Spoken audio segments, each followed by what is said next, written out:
Pupunta tayo sa Seafood City at bibili tayo ng buko. Ang tanong, may buko kaya sila?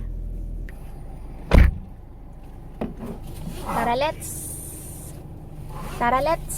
Tara, let's. May hopya sila.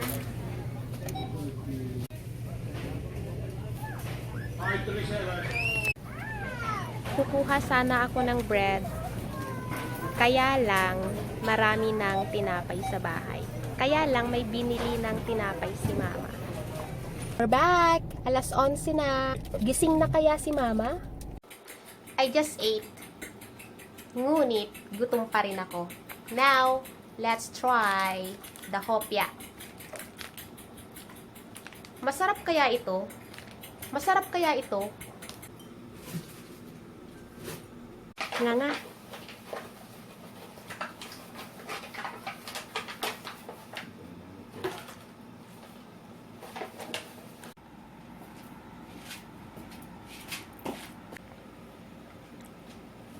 Tikim lang.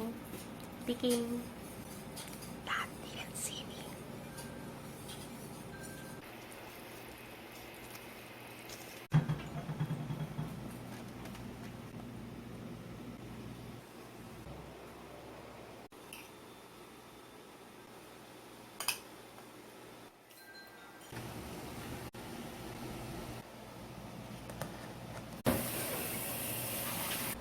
Iba ang lasa. Hindi ko type. Mas gusto ko yung mung bean. Ang sabi, it says, sabi dito, initin for better taste.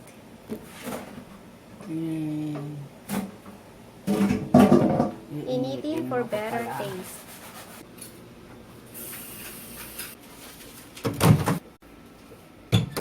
Naliligo muna ako bago ako kakain ng kanin. Minuto mainit. 11 seconds. Tingnan natin kung may pagkakaiba. Sandali. Taste is a little bit better, pero hindi ko pa rin type.